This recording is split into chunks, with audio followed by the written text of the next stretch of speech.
partial differential equation. There are many methods to solve. We know that we can solve partial differential equation by eliminating arbitrary constants, also by eliminating arbitrary functions. There are also Lagrange's linear partial differential equation. By using Lagrange's subsidiary equations, we can solve that by using set of multipliers. These all we have seen in last videos. This video is totally related to Charpit method, which is also called as a most general method to solve a first order partial differential equation. This is the most general method by using that standard forms. Consider here one equation. What is this? This is partial differential equation. Why? Because P and Q are the partial differential forms. P is a dou z by dou x, Q is dou z by dou y. Here z is the function of x and y. Means x and y are the independent variables, z is dependent, and P and Q are the partial derivatives. We introduce second partial differential equation, that is g of x, y, z, p, q and a. What is a? A is an arbitrary constant. G is second partial differential equation. These are the equation 1 and equation 2.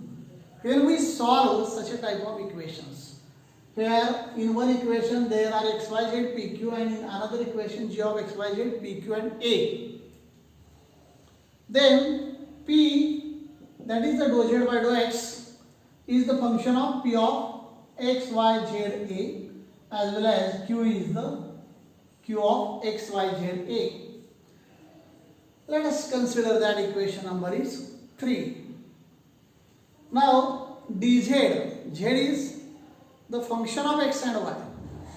Dou z by dou x and dou z by dou y are the p and q. Therefore dz is nothing but p dx plus q dy.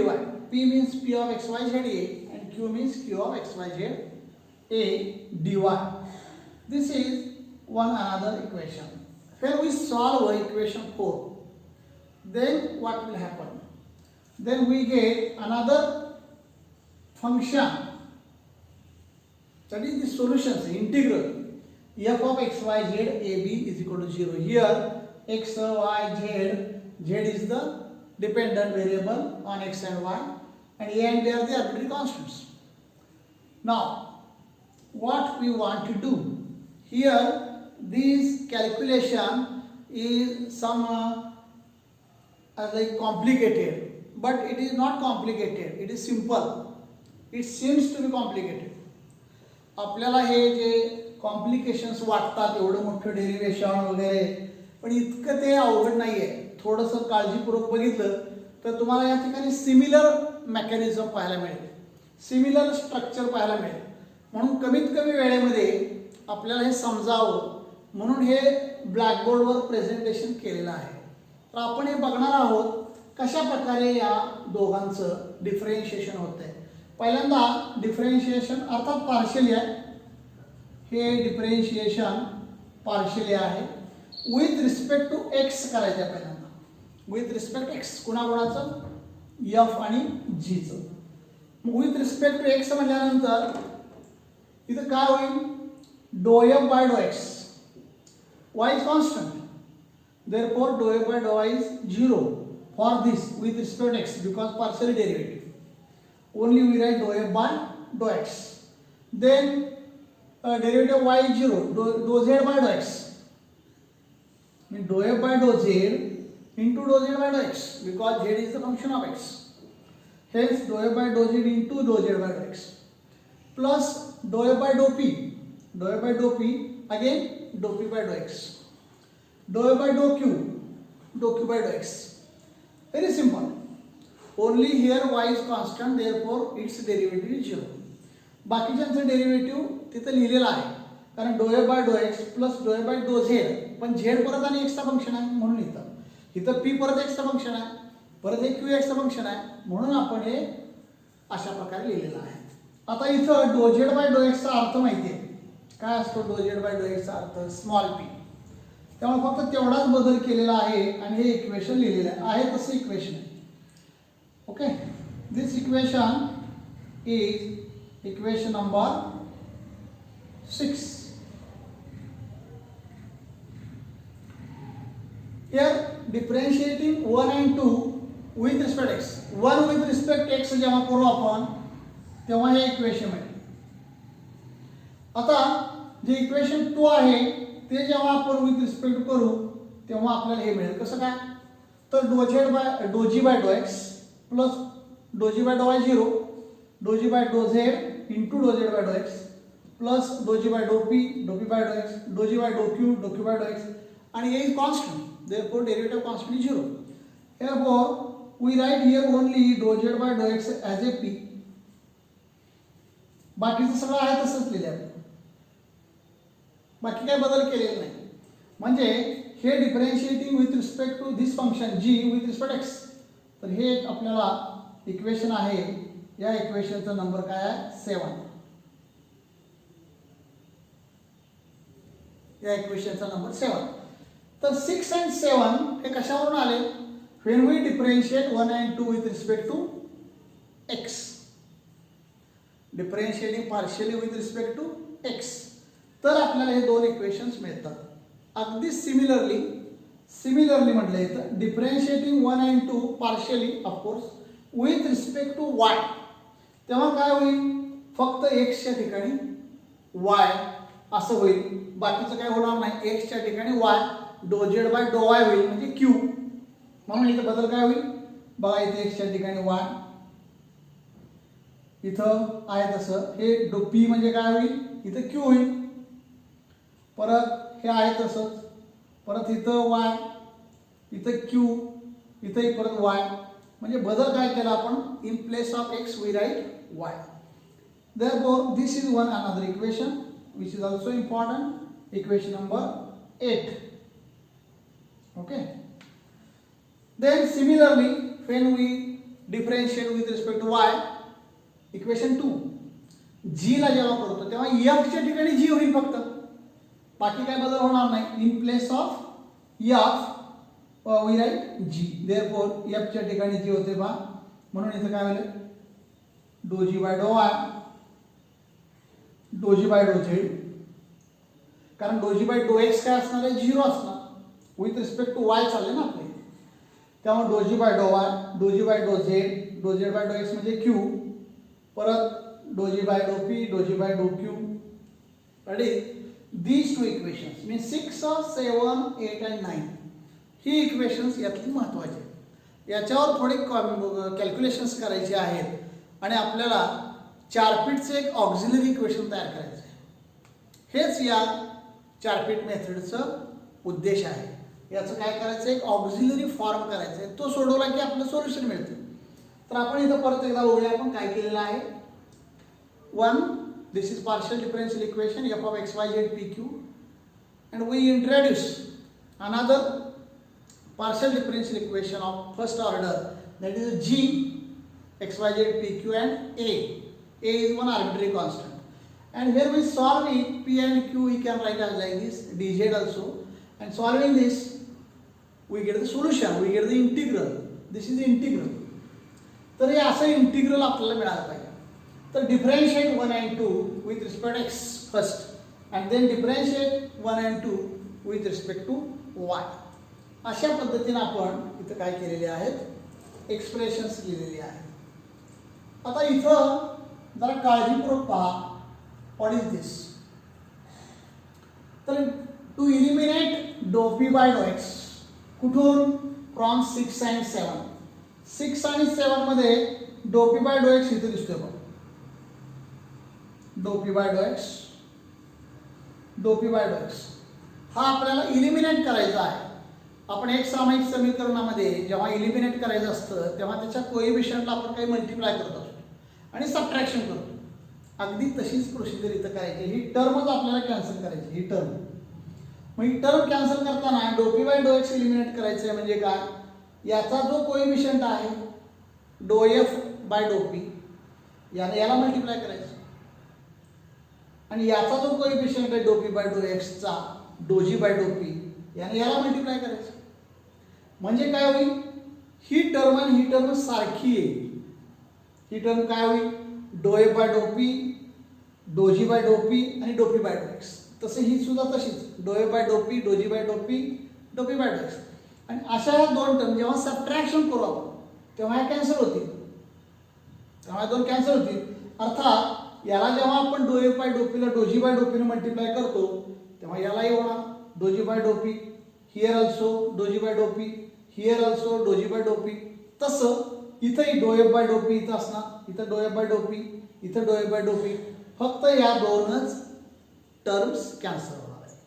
मग यामुळं to eliminate डो p by डो x what we want to do from 6 and 7 multiply 6 by do g by doh P. यानं याला multiply करायचं, या डो g by डो पीनं याला मल्टिप्लाय करायचं आणि 7 ला डो एफ बाय डो पी यानं याला मल्टिप्लाय करायचं. हे यातलं महत्त्वाचं आहे. आणि मग सबट्रॅक्शन 7 from 6 सबट्रॅक्शन करायची. आता हे सगळं करून इथं आपण लिहिलेलं आहे पहा, ती कॅन्सल झाली मधली टर्म आणि काय मिळालं डो एफ बाय डो एक्स हे आहेच बाय. याला काय मल्टिप्लाय केले बघा डो जी बाय डो पी आहे. परत प्लस डो F bye do G P आहेच, याला काय मल्टिप्लाय केलं डो जी बाय डो पी. परत हे कॅन्सल, इथं काय डो F bye doh q by डो एक्स आणि याला काय मल्टिप्लाय केलं डो g by doh P. Minus याला सबट्रॅक्शन कशी करायची याला बघूया. इथं डो जी बाय डो एक्स आहेच, पण याला डो एफ बाय डो पी ने मल्टिप्लाय, याला डो एफ बाय डो पी ने मल्टिप्लाय, याला डो एफ बाय डो एफ ने मल्टिप्लाय. अशा प्रकारे ही सबट्रॅक्शन लिहिलेली आहे. मग हे थोडं व्यवस्थितपणे लिहायचं म्हणलं तर ही टर्म आणि ही टर्म आपण एकत्र लिहिली. बघा लिहिली की नाही. ही टर्म काय डो एफ बाय डो x doh g by doh P आणि ही मायनस डो जी बाय डो एक्स डो एफ बाय डो पी. समजण्यासाठी थोडंफार तुम्हाला माहित असावं जी असं लिहायचं असतं, क्यू असं लिहायचं. म्हणजे जी आणि क्यू मध्ये आपल्याला फरक दिसला पाहिजे. नाहीतर इथं तुम्हाला असं वाटेल की जी कोणता आणि क्यू कोणता, तर जी असा असतो आणि क्यू असा. त्या पद्धतीने केलेलं आहे बा. तर हे दोन टर्म्स जे आहेत डो ए बाय डो x doh g by doh p, doh g by डो हे एकत्र आले. इथं पी कॉमन घेतलंय. पी कॉमन कशातून घेणार या टर्म मधून आणि या टर्म मधून पी कॉमन घेतला. हे आहे तसं लिहिलं इथं आणि मायनस हे टर्म. परत डो क्यू बाय डो एक्स याच्यातून कॉमन काय घेतले डो क्यू बाय डो एक्स, डो क्यू बाय डो एक्स हे कॉमन घेतलं आणि जे राहतंय ते इथं लिहिलेलं आहे. म्हणजे इथं मेकॅनिझम सोपं आहे. आपण फक्त इथंपर्यंत एकदा आलो की सोपायचं. इथं बघा काय करणार आहोत आपण, यातली मिडल टर्म जी आहे त्यातला इथला डो पी बाय एक्स इथला डो पी बाय एक्स आपल्याला इलिमिनेट करायचं. त्यासाठी आपण मल्टिप्लिकेशन करून ही टर्म आणतो. Okay, and then this is the equation number 10. ही जी प्रोसिजर केली ती कुणासाठी केली 6 and 7. आता आपण to eliminate do q by डो वाय फ्रॉम 8 and 9 8 आणि 9 मधून आपल्याला काय इलिमिनेट करायचं आहे डो क्यू बाय डो वाय इथं आहे दिसतंय. हे इलिमिनेट करायचं. हे इलिमिनेट करायचं असेल तर हे ह्याला गुणलं पाहिजे आणि याने याला गुणलं पाहिजे. म्हणजे डो ए बाय डो क्यू न 9 ला गुणायचं आणि डो जी बाय डो क्यू न 8 ला गुणायचं. इथं लिहिले परत to eliminate do q by डो y from 8 and 9 multiply 8 by do g by doh Q आणि 9 बाय डो ए बाय डो क्यू. म्हणजे हे दोन्ही टर्म कॅन्सल होतील सबट्रॅक्शन केल्यानंतर. इथं म्हणजे सबट्रॅक्ट 9 फ्रॉम 8. त्यामुळे ह्या दोन टर्म कॅन्सल, फक्त या दोन टर्म्स येतील त्या इथे लिहिलेल्या आहेत. तर हे थोडी एक टर्म कॅन्सल करून डायरेक्ट मायनस करून सबट्रॅक्शन करून लिहिलेली टर्म आहे. This is equation number 11. We can see slowly also by taking its zoom. तुम्ही झूम करून वगैरे बघू शकता. अगदी सिंपल फॅक्टर्स आहेत. आता ही थोडी माहिती असणं आवश्यक आहे. काय माहिती आहे पहा, तर डो क्यू बाय डो एक्स क्यू म्हणजे काय डो झेड बाय डो y, therefore doh two z by डो एक्स डो वाय. तसं डो पी बाय डो वाय पी म्हणजे डो झेड बाय डो एक्स म्हणजे डो टू झेड बाय डो वाय डो एक्स. तर ह्या ज्या दोन टर्म आहेत इक्वल असतात. आपल्याला माहिती आहे पार्शियल डेरिव्हेटिव्ह मध्ये एक महत्त्वाचा फॉर्म्युला आहे. यावरून आपण काय म्हणू शकतो, तर डो क्यू बाय डो एक्स आणि डो पी बाय डो वाय हे इक्वल असतात. कुठं आहेत ते, कुठं दिसतात बघा, डो क्यू बाय डो एक्स आणि डो पी बाय डो वाय इथं आहेत. डो क्यू बाय डो एक्स आणि डो पी हे इक्वल आहे, हे इक्वल आहेत. आणि जेव्हा आम्ही या दोन्हीचं एकत्रीकरण करू, सबट्रॅक्शन करू म्हणजे तर हे काय होईल, दोन्ही या दोन्ही टर्म्स हे जर इक्वल असेल दोन्ही आणि आतल्या टर्म्स बघितल्यात तुम्ही, तर लक्षात येईल की याचं कलेक्शन आपल्याला असं लिहिता येईल. कसं बघा, हे दोन इक्वल आहे, डो क्यू बाय डो एक्स डो पी बाय डो वाय. त्यामुळे हे टर्म्स मधून कसं लिहायचं बघा, डो एफ बाय डो x doh g by doh p, डो एफ बाय डो x doh g by doh P. म्हणजे डो जी बाय डो पी जिथं जिथं दिसेल तिथून आपण कॉमन घेतला बघा, हे कॉमन घेतलेलं आहे. ओके, तसं डो जी बाय डो क्यू तिथेही बाजूला घेतला, डो जी बाय डो पी जसा घेतला तसा doh g by doh q common घेतलेला आहे. आणि मग काय राहते पाहिजे, थोडक्यात हे expression g as a dependent variable असं केलेलं आहे. G as a here g is dependent असं हे एक्झाम्पल सगळं जी आहे पहा, डो g by doh p doh g by doh Q डो जी बाय डो झेड डो g bye x doh g bye Y. आणि ते कॉमन घेऊन आपण या टर्म्स लिहिलेल्या आहेत. आणि हे जे एक्सप्रेशन आहे, हे एक्सप्रेशन जसं लॅग्रेंजचं लिनियर इक्वेशन असतं तशा प्रकारचं ते एक्सप्रेशन आहे. पण थोडं ते शॉर्टमध्ये लिहायचं म्हणलं तर डो एफ बाय डो एक्सचा अर्थ काय, एफ एक्स इन शॉर्ट आपण लिहू शकतो. तसं डो एफ बाय डो झेड म्हणजे एफ झेड, तसं हे F Y S plus Q F Z. इथं काय बरं, डो एफ बाय डो Y F Y. Okay, F Y plus Q F Z. तसं इथं minus P F P minus Q F Q minus fp minus fq etc. That is total in bracket there is a function f, and outside the bracket that g is the dependent variable. This is like linear equation. It is a linear equation and linear partial differential equation where g is the dependent and all others are independent, p q x y z. We observe this equation and then we can write its auxiliary equation, which we call it as the Chapit's auxiliary equation. Only we write dp upon dq upon dz upon dx upon and dy upon and dg upon 0. Here we write only dp dq dx dy dz, and this is called as a Chapit's auxiliary equation. And solving such a type of equation we get the solution. This is the Chapit method for solving first order partial differential equation. First we write and then understand it each step. These steps are important. Then only mechanical work. For elimination dou p by dou x, we take multiplication and then subtraction. To eliminate dou q by dou y, we multiply and then subtract. And they construct these expressions like this. And what is our required result? Okay, let us see next and the examples relating to this Chapit method. Thank you.